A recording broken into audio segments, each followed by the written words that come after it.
మనకి ప్రతిరోజు ప్రతి 1 అవర్లో కానీ ప్రతి హాఫ్ అన్ అవర్లో కానీ రకరకాల కేస్ స్టడీస్ అనేవి వస్తూ ఉంటాయి. అన్ని రకాల కేస్ స్టడీస్ని ఎవ్రీడే చూస్తూ ఉండటం వల్ల మనం కొన్ని కొత్త పాయింట్స్ నేర్చుకుంటూ ఉంటాము. ప్రతిరోజు లైవ్ మార్కెట్లో మనకి ఏ పర్టికులర్ హాఫ్ అన్ అవర్లోనో 1 అవర్లోనో ఎక్కడ మనకి కాన్ఫిడెంట్గా మనకి సబ్జెక్ట్ అనేది స్ట్రైక్ అయ్యి మనం ఇక్కడ ట్రేడ్ ఎంటర్ అవ్వచ్చు అనే కాన్ఫిడెన్స్ ఎక్కడైతే బిల్డ్ అవుతుందో అక్కడ మాత్రమే ఎంట్రీస్ తీసుకోవాలి. అంతేకాని ప్రతి హాఫ్ అన్ అవర్లోనూ ప్రతి 1 అవర్లోనూ ట్రేడింగ్ చేయమని చెప్పేసి ఇక్కడ సజెస్ట్ చేయడం లేదు. అది అసలు డైలీ మార్కెట్ అవుట్లుక్ యొక్క మెయిన్ ఇంటెన్షన్ కూడా కాదు. ఈరోజు మార్కెట్లో గోల్డెన్ రేషియో ప్రొఫైల్ యొక్క పెర్ఫార్మెన్స్ ఎలా ఉందో చూద్దాము. యాజ్ యూజువల్గా లెఫ్ట్ సైడ్ ఉన్నవి కాల్స్, రైట్ సైడ్ ఉన్నవి పుట్స్.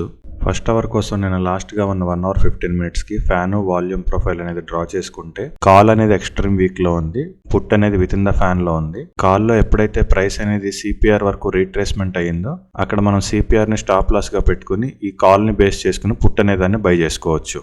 సెకండ్ హాఫ్ అన్ అవర్లో ఎప్పుడైతే బ్రేక్అవుట్ ఐడెంటిఫైర్ అనేది పుట్టులో 45 డిగ్రీ యాంగిల్ని క్రాస్ చేసిందో అక్కడికి ఇంకా మనం ఫస్ట్ తీసుకున్న ట్రేడ్కి ప్రాఫిట్ అనేది బుక్ చేసేసుకోవచ్చు. పుట్టులో బ్రేక్అవుట్ ఐడెంటిఫైర్ అనేది 45 డిగ్రీ యాంగిల్ని కట్ చేసినప్పటికీ ఇక్కడ మనకు వాల్యూమ్ ప్రొఫైల్ సిపిఆర్ అనేది సపోర్ట్గా లేవు కాబట్టి ఇక్కడ మనం ఎటువంటి ట్రేడ్ తీసుకోలేము. నెక్స్ట్ అవర్ కోసం ఫ్యాన్ వాల్యూమ్ ప్రొఫైల్ అనేది డ్రా చేసుకుంటే కాలు పుట్టు రెండు విత్ ఇన్ ద ఫ్యాన్లో ఉన్నాయి. పుట్టులో బ్రేక్అవుట్ ఐడెంటిఫైర్ అనేది ఫ్రెష్గా మనకి యాంగిల్ని కట్ చేసింది. అక్కడే మనకి కరెంట్ సిపిఆర్ కానీ కరెంట్ వాల్యూమ్ ప్రొఫైల్ కానీ అందుబాటులో లేవు. ప్రీవియస్ సిపిఆర్ అందుబాటులో ఉంది కాబట్టి ఈ ఫ్యాన్ యాంగిల్ ప్లస్ ఈ సిపిఆర్ ని స్టాప్ లాస్ గా పెట్టుకుని ఇక్కడ మనం ఈ పుట్టుని బేస్ చేసుకుని కాల్ అనే దాన్ని బై చేసుకోవచ్చు. నెక్స్ట్ హాఫ్ అన్ అవర్ లో బ్రేక్అవుట్ ఐడెంటిఫైర్ అనేది ఫ్యాన్ యాంగిల్ ని కట్ చేసింది. అక్కడ వాల్యూమ్ ప్రొఫైల్ సపోర్ట్ చేస్తుంది. కానీ ఈ కాల్ ని బేస్ చేసుకుని పుట్ అనేది బై చేసుకోవాలంటే పుట్ అనేది ఎక్స్ట్రీమ్ వీక్ లో ఉంది. ఎక్స్ట్రీమ్ వీక్ లో ఉండి పెరగడానికి ట్రై చేస్తుంది. పైగా కాల్ లో కట్ అయిన యాంగిల్ 45 డిగ్రీ యాంగిల్ కాదు కాబట్టి ఈ హాఫ్ అన్ అవర్ లో మనకి ఎటువంటి ట్రేడ్ లేదు.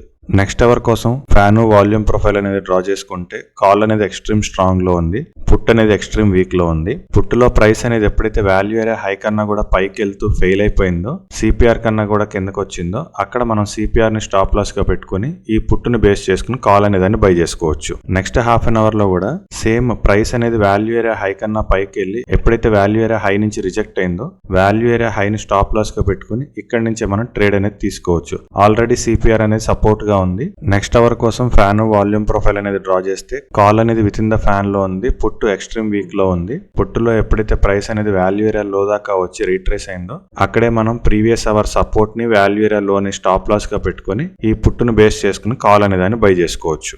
నెక్స్ట్ హాఫ్ అన్ అవర్ లో కాల్లో మనకి బ్రేక్అవుట్ ఐడెంటిఫైర్ అనేది ఫ్యాన్ యాంగిల్ ని కట్ చేసింది. అక్కడ మనకి సిపిఆర్ వాల్యూమ్ ప్రొఫైల్ రెండు సపోర్ట్ గానే ఉన్నాయి. అయినప్పటికీ ఇది 45 డిగ్రీ యాంగిల్ కాదు కాబట్టి ఇక్కడ ట్రేడ్ మనం కంపల్సరీ అవాయిడ్ చేయాలి. నెక్స్ట్ అవర్ కోసం ఫ్యాన్ వాల్యూమ్ ప్రొఫైల్ అనేది డ్రా చేస్తే పుట్టు కాళ్ళు రెండు కూడా మనకి విత్ ఇన్ ద ఫ్యాన్ లో ఉన్నాయి. ప్రైస్ ఎప్పుడైతే వాల్యూ ఏరియా హై దాకా రీట్రేస్మెంట్ వచ్చిందో కాల్లో మనకి బ్రేక్అవుట్ ఐడెంటిఫైర్ అనేది ఫ్యాన్ యాంగిల్ కట్ చేసింది. కరెక్ట్ గా ఆ సిచ్యువేషన్ కి మనకి స్టాప్ లాస్ అనేది దూరంగా ఉంది. కానీ ఎప్పుడైతే ప్రైస్ మనకు వాల్యూ ఏరియా హై దాకా కూడా రీట్రేస్మెంట్ వచ్చిందో అక్కడి నుంచి మనం ఈ కాల్ ని బేస్ చేసుకుని పుట్ అనేదాన్ని బై చేసుకోవచ్చు.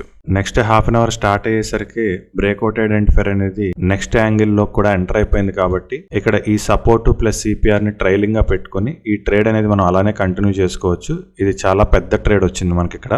నెక్స్ట్ అవర్ కోసం ఫ్యాన్ వాల్యూమ్ ప్రొఫైల్ అనేది డ్రా చేసుకుంటే కాల్ అనేది ఎక్స్ట్రీమ్ వీక్ లో ఉంది, పుట్ అనేది ఎక్స్ట్రీమ్ స్ట్రాంగ్ కన్నా కూడా పైన ఉంది.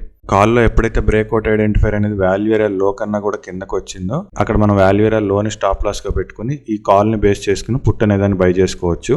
అయితే ఇక్కడ ప్రైస్ అనేది వాల్యూ ఏరియా లో కన్నా కూడా పైకి వచ్చింది ఒకసారి. కానీ ఆ సిచ్యువేషన్ లో మనకి పుట్టులో మాత్రం ఇంకా వాల్యూ ఏరియా హై కన్నా కూడా కిందకి రాలేదు. కాబట్టి ఇక్కడ మనం ఈ ట్రేడ్ ని ఇలానే కంటిన్యూ చేసుకోవచ్చు. నెక్స్ట్ హాఫ్ అన్ అవర్ లో ఎప్పుడైతే బ్రేక్అవుట్ ఐడెంటిఫైర్ అనేది ఫ్యాన్ లోపలికి ఎంటర్ అయిపోయిందో ఇంకా అక్కడికి మనం ప్రాఫిట్ అనేది బుక్ చేసుకోవాలి. ఎందుకంటే ఖచ్చితంగా ఇక్కడ ప్రైస్ అనేది రివర్స్ అవుతుంది. ఇది ఈ రోజు గోల్డెన్ రేషియో ప్రొఫైల్ యొక్క పెర్ఫార్మెన్స్.